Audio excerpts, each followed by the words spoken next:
அண்மை செய்தியை பார்த்து வருகிறோம். தூய்மை பணியாளர்கள் வலுக்கட்டாயமாக கைது செய்யப்படுகிறார்கள். சென்னை மாநகராட்சி அலுவலகத்தில் தூய்மை பணியாளர்கள் வலுக்கட்டாயமாக கைது செய்யப்படுகிறார்கள். மனு அளிக்க வந்த தூய்மை பணியாளர்கள் வலுக்கட்டாயமாக கைது செய்து போலீஸ் அராஜகமானது நடைபெற்று வருகிறது.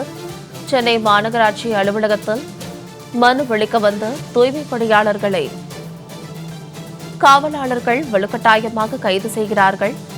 மேலும் இது குறித்தான கூடுதல் விவரங்களோடு இணைகிறார் எமது செய்தியாளர் ஜெயலானி. ஜெயலானி, வணக்கம். தற்போது தூய்மை பணியாளர்கள் வலுக்கட்டாயமாக கைது செய்யப்படுகிறார்கள். இது குறித்தான விவரங்களை பதிவிடுங்க. தூய்மை பணியாளர்கள் கடந்த 70 நாட்களாக தங்களுக்கு இதற்கு முன்பாக பணியாற்றிய அதே நிலையில் தூய்மை கூடிய பணியினை சென்னை மாநகராட்சி வழங்க வேண்டும் என்பதாக கோரிக்கையை முன்னிறுத்தி சட்ட ரீதியிலாகவும் ஜனநாயக ரீதியிலாகவும் போராட்டங்களை முன்னெடுத்து வருகிறார்கள். குறிப்பாக இன்றைய தினத்தை பொறுத்தவரை அறிவித்திருந்தார்கள். ஏற்கனவே மண்டல அலுவலகங்களில் தங்களது கோரிக்கையை நிறைவேற்ற வேண்டும் என்பதாக மனு அளித்திருந்தார்கள். இந்த நிலையில் தற்போது மண்டல அலுவலக அடுத்து இருக்கக்கூடிய மாநகராட்சி அலுவலகத்தில் இன்றைய தினம் மனு கொடுப்பதற்காக தூய்மை பணியாளர்கள் திட்டமிட்டிருந்தார்கள். அதற்காக சென்னை சென்ட்ரல் ரயில் நிலையம் அருகில் இருக்கக்கூடிய பேருந்து நிலையத்திற்கு ஒன்று திரண்டு வருகை தந்த சூழ்நிலையில் மாநகராட்சி வளாகம் அருகில் செல்வதற்கு முன்பாகவே காவல்துறையினர் அவர்களை கைது செய்திருக்கிறார்கள். தற்போது இந்த பகுதி முழுவதுமாகவே பதற்றமான சூழல் என்பது நிலவி வருகிறது. குறிப்பாக தூய்மை பணியாளர்களின் கோரிக்கை என்பது கடந்த 10 ஆண்டுகளுக்கும் மேலாக தாங்கள் தூய்மை பணியாளர்களாக மாநகராட்சி NULM திட்டத்தின் கீழாக பணியாற்றி வருகிறோம். ஆனால் தற்போது மண்டலம் எண் 5 மற்றும் 6 தனியார் மயப்படுத்தும் நடவடிக்கையில் திமுக அரசு ஈடுபட்டிருக்கிறது. தேர்தல் நேரத்தில் எங்களுக்கு ஆதரவாக குரல் கொடுத்த முதலமைச்சர் MK ஸ்டாலின் தற்போது அதற்கு மாற்றமாக செயல்பட்டு வருகிறார். தூய்மை பணியாளர்களை வஞ்சிக்கக்கூடிய செயல்களிலேயே தொடர்ச்சியாக ஈடுபட்டு வருகிறார். இது மிகவும் வருத்தமளிக்கக்கூடிய செயல் என்பதாக கண்ணீர் மல்க தெரிவித்தார்கள். குறிப்பாக கடந்த ஆகஸ்ட் மாதம் 1ஆம் தேதியிலிருந்து 13ஆம் தேதி இரவு வரையிலாக தொடர்ச்சியாக போராட்டத்தை மேற்கொண்டார்கள். ஒவ்வொரு நாளும் அமைதியான முறையில் மாநகராட்சி வளாகம் முன்பாக போராட்டத்தில் ஈடுபட்ட தூய்மை பணியாளர்களை இரவோடு இரவாக அடித்து காவல்துறையினர் கைது செய்திருந்தார்கள். இது ஒட்டுமொத்தமாக தமிழ் சமூகத்திடத்தில் வேதனையை ஏற்படுத்தியிருந்தது. அவர்கள் அப்போது முன்வைத்த கோரிக்கை என்பது, நாங்கள் மாநகராட்சிக்கு கீழாக NULM திட்டத்தின் கீழ் 10 ஆண்டுகளுக்கு மேலாக பணியாற்றுகிறோம். எங்களது கோரிக்கை என்பது, எங்களுக்கு இதற்கு முன்பாக எப்படி பணியாற்றினோமோ அதே போன்று மாநகராட்சியின் கீழாக ஒப்பந்த அடிப்படையில் பணியாற்றுவதற்கான அனுமதியை வழங்க வேண்டும் என்பதை அவர்களது கோரிக்கையாக முன்வைத்திருந்தார்கள். ஆனால் அந்த கோரிக்கையை நிறைவேற்றாமல் மாறாக தொடர்ந்து ராம்கி என்ற தனியார் நிறுவனத்திடமே அந்த தூய்மை பணி என்பது வழங்கும் என்பதாக இவர்களது கோரிக்கைக்கு சிறிதும் செவிசாய்க்காமல் அதற்கு செவிசாய்க்காத வகையில் தொடர்ச்சியாக மாநகராட்சி நிர்வாகம் செயல்பட்டு வருவது இவர்களிடத்தில் வருத்தத்தை ஏற்படுத்தி ஜனநாயக ரீதியாக அமைதியான முறையில் போராட்டத்தை மேற்கொள்ள வேண்டும் என்பதாக ஒருபுறத்தில் சட்ட ரீதியாக தங்களது கோரிக்கையை நிறைவேற்றுவதற்காக நீதிமன்றங்கள் வாயிலாக கோரிக்கையை முன்வைத்து வருகிறார்கள்.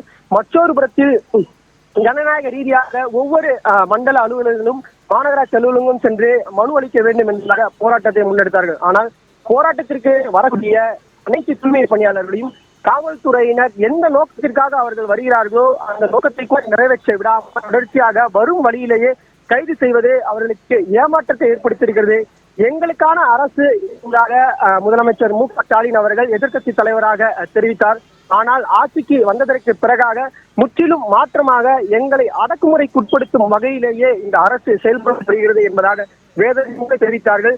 குறிப்பாக நாம் இந்த போராட்டத்தின் போது கலந்து கொண்ட தூய்மை பணியாளர்களிடம் பேட்டி எடுக்கையிலும் கூட அவர்கள் தெரிவித்தார்கள், நாங்கள் வந்தது மனு கொடுப்பதற்காக மட்டுமே நாங்கள் வருகை தந்தோம். ஆனால் எங்களை மனு கொடுக்க கூட அனுமதிக்காமல் மாநகராட்சி வளாகம் சுவர் அருகில் கூட செல்ல விடாமல் பேருந்து நிலையத்திலிருந்தே எங்களை கைது செய்வதற்கான காரணம் என்ன என்பதாக இதனை தெரிவித்தார்கள்.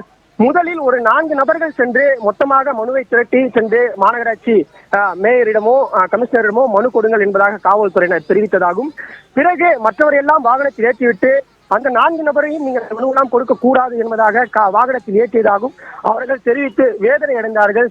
எங்களது கோரிக்கையை சொல்வதற்கு கூடவா இந்த தமிழகத்தில் எங்களுக்கு அனுமதி இல்லை என்பதாக வேதனை தெரிவித்தார்கள்.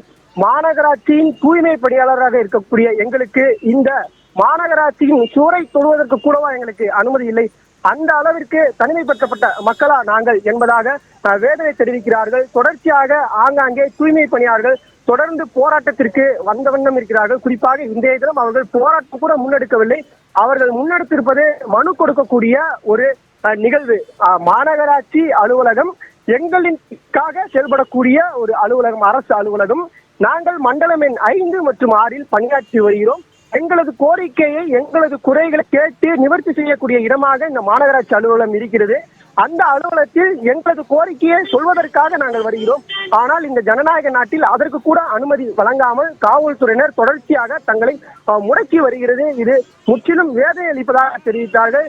இதனைத் தொடர்ந்து நாங்கள் மனு கொடுத்து விட்டுதான் செல்வோம் என்பதாக தூய்மை பணியாளர்கள் தெரிவித்த நிலையில் தூய்மை பணியாளர்களை காவல்துறையினர் தரத்தரமென இழுத்து சென்று வாகனத்தில் ஏற்றக்கூடிய காட்சிகளை நம்மால் பார்க்க முடிகிறது. குறிப்பாக ஒரு தூய்மை பணியாளர் என்னால் எங்கும் செல்ல முடியாது என்பதாக தெரிவித்திருந்த காவல்துறை இழுத்ததன் காரணமாக அவர் நிலை தடுமாறி கீழே விழுந்தார். கீழே விழுந்தவரை மீண்டும் எழுப்ப கூட செய்யாமல் தரையிலேயே வைத்து இழுத்துச் செல்லக்கூடிய காட்சி காண்போரை வேதனைக்கு உட்படுத்தியிருக்கிறது. குறிப்பாக இது போன்ற அடக்குமுறைகளில் ஏன் காவல்துறையினர் ஈடுபட வேண்டும்? நாங்கள் எந்த ஒரு போராட்டத்திற்கோ எந்த ஒரு முன்னெடுப்பையோ நாங்கள் எடுக்கவில்லை. எங்களது கோரிக்கை எங்களுக்கு பணி வழங்க வேண்டும். இதற்கு முன்பாக கடந்த 10 ஆண்டுகளாக நாங்கள் எந்த அடிப்படையில் தூய்மை பணியாளர்களாக பணியாற்றினோமோ அதே பணியை எங்களுக்கு வழங்க வேண்டும். அந்த கோரிக்கை முன்னிறுத்தி நாங்கள் எங்களது மாநகராட்சி ஆணையரை சந்தித்து நாங்கள் மனு கொடுக்க போகிறோம். அதை ஏன் தடுத்து நிறுத்துகிறீர்கள் என்பதாக கண்ணீரோடு தெரிவித்தார்கள். இப்படி எத்தனை வகையில் நீங்கள் அடக்குமுறையை மேற்கொண்டாலும் நாங்கள் சிறைக்கு செல்வதற்கு கூட தயாராக இருக்கிறோம். எங்கள் மீது எத்தனை வழக்குகள் தொடர்ந்தாலும் நாங்கள் அதெல்லாம் எதிர்கொண்டு சிறைக்கு செல்லக்கூட தயாராக இருக்கிறோம். ஆனால் எங்களது உரிமை, நாங்கள் இதற்கு முன்பாக கடந்த 10 ஆண்டுகளாக பணியாற்றிய அதே பணியில் நாங்கள் நீடிப்போம். தனியார் மயப்படுத்தக்கூடிய அந்த தூய்மை பணியில் ஒருபோதும் சேர்ந்து பணியாற்ற மாட்டோம் என்பதனை தெளிவுபடுத்தும் விதமாக தொடர்ச்சியாக மனு கொடுக்கக்கூடிய அந்த நிகழ்வில் ஈடுபட்டார்கள். அந்த நிகழ்வில் ஈடுபட்டவர்களை காவல்துறையினர் வலுக்கட்டாயமாக கைது செய்திருப்பது கடும் கண்டனத்தையும் வேதனையும் ஏற்படுத்தியிருக்கிறது. தொடர்ச்சியாக பல அரசியல் கட்சி தலைவர்களும் தூய்மை பணியாளர்களுக்கு ஆதரவாக குரல் கொடுத்து வந்தார்கள். ஆனால் அதையும் கூட இந்த அரசு செவிசாய்க்காமல் தொடர்ச்சியாக நாங்கள் எடுத்த நிலைப்பாட்டில் உறுதியாக இருக்கும். மாநகராட்சி நிர்வாகத்தை படிப்படியாக நாங்கள் தனியார்மயப்படுத்துவோம். மாநகராட்சியில் இதுவரை பணியாற்றிய அந்த ஊழியர்களுக்கு எந்தவித நற்காரியங்கள் செய்ய மாட்டோம் என்ற விதத்திலேயே செயல்பட்டு வருவதாக அவர்கள் குற்றச்சாட்டினை முன்வைத்து வருகிறார்கள். தொடர்ச்சியாக இதற்கு முன்பாக வருகை தந்த ஒரு 50க்கும் மேற்பட்ட தூய்மை பணியாளர்கள் காவல்துறை கைது செய்த நிலையில் தற்போது மேலும் 100க்கும் மேற்பட்ட தூய்மை பணியாளர்கள் தற்போது சென்னை மாநகராட்சி வளாகம் பகுதியில் வருகை தந்ததால் தற்போது அந்த பகுதியில் பதற்றம் என்பது நிலை வருகிறது. அந்த வரக்கூடிய தூய்மை பணியாளர்களை தற்போது காவல்துறையினர் கைது செய்யக்கூடிய நடவடிக்கையில் ஈடுபட்டு வருகிறார்கள். சென்னை மாநகராட்சி வளாகம் முழுவதிலும் குறிப்பாக 6 நுழைவாயில்களில் அனைத்து நுழைவாயில்களுமே தற்போது மூடப்பட்டிருக்கிறது. மாநகராட்சிக்கு வரக்கூடிய அந்த வாகனங்கள் அனைத்துமே சோதனை செய்யப்பட்டுதான் உள்ளே அனுமதிக்கப்படுகிறது. மாநகராட்சியை சுற்றி வரக்கூடிய அனைத்து நபர்களையும் தூய்மை பணியாளர்களையும் காவல்துறையினர் கைது செய்யக்கூடிய நடவடிக்கையில் ஈடுபட்டு வருகிறார்கள். அந்த காட்சிகளையும் நம்மால் பார்க்க முடிகிறது. விரிவான விவரங்களுக்கு நன்றி ஜெயலானி.